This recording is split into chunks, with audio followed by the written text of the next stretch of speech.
Dawood connection. Mumbai ATS ने terror funding के मामले में डी कंपनी के गुर्गे परवेज जुबैर को गिरफ्तार किया है। आरोप तो यह है कि परवेज पिछले कई साल से दाऊद इब्राहिम के इशारे पर टेरर फंडिंग में शामिल था।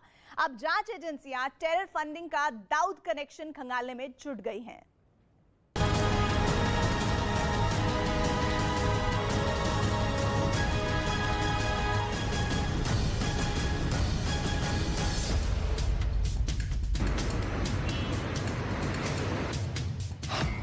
टेरर फंडिंग का दाऊद कनेक्शन, गिरफ्त में डी कंपनी का गुर्गा। डी कंपनी के गुर्गे ने उगले राज।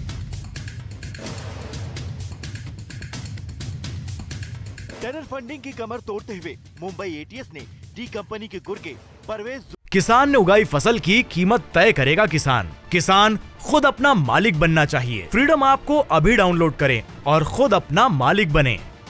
जुबैर पर शिकंजा कसा। पिछले कई दिनों से फरार परवेज को एटीएस ने वर्सोवा इलाके में मौजूद उसके घर से धर दबोचा। आरोप है कि परवेज न सिर्फ देश विरोधी गतिविधियों में शामिल था, बल्कि भारत में आतंकी संगठनों को आर्थिक मदद भी पहुंचाया करता था।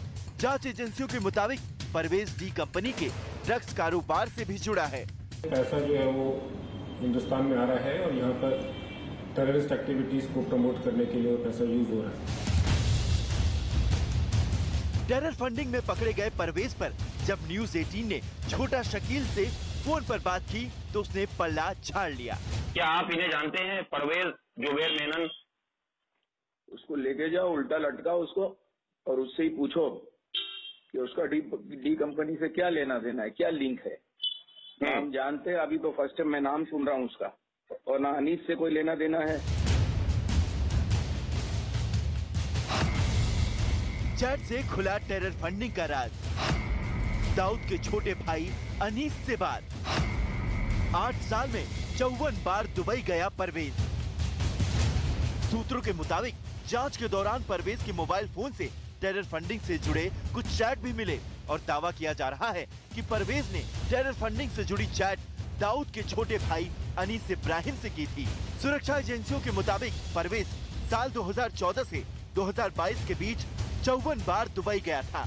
दावा तो ये भी किया गया था कि उस दौरान कई बार उसकी दुबई में अनीस इब्राहिम से मुलाकात भी हुई थी।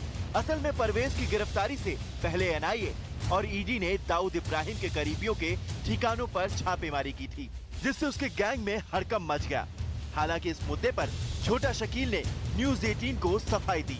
मुंबई में, महाराष्ट्र में अंडरवर्ल्ड डॉन दाऊद इब्राहिम के 29 से ज्यादा जो प्रीमाइसेस थे, ठिकाने थे उनके परिवार के, उनके ठिकानों पर एनआईए ने एक बड़ी रेड की थी पिछले महीनों में। देखिए, एजेंसी अपना काम कर रही है, उनका काम है। नहीं, वो अपना काम कर रही है, उनको अपना काम करने दें। छोटा शकील के बहनोई पर शिकंजा। एनआईए ने सलीम फ्रंट को किया गिरफ्तार। ईडी भी सलीम से कर रही है पूछताछ।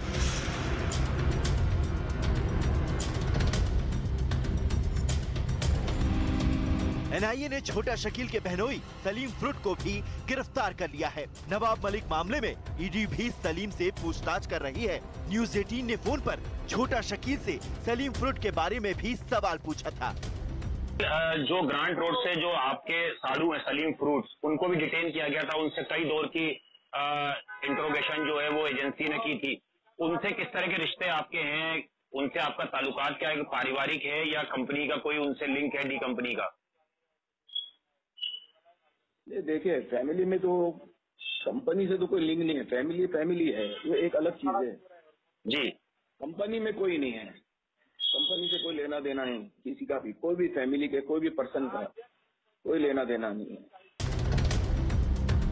परवेज जुबैर सलीम फ्रूट की गिरफ्तारी से टेरर फंडिंग के कई राज अब सामने आने की उम्मीद जगी है। देखना ये होगा कि परवेज पर शिकंजा कसने के बाद दाऊद कंपनी के कितने राज और एजेंसियों के हाथ लगते हैं।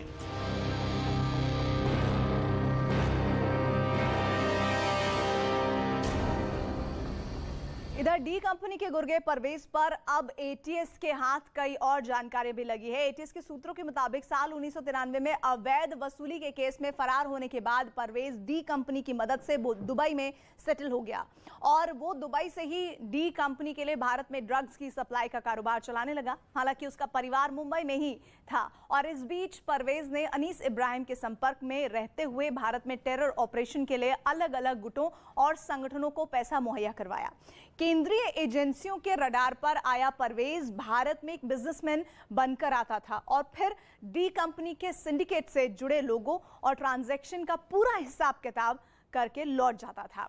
एक हफ्ते पहले केंद्रीय एजेंसियों को परवेज के मुंबई में मौजूद होने की जानकारी मिली थी, जिसे मुंबई एटीएस के साथ साझा किया गया और इसी के बाद दाऊद के छोटे भाई अनीस के सिपह सालार परवेज को धर दबोचा गया।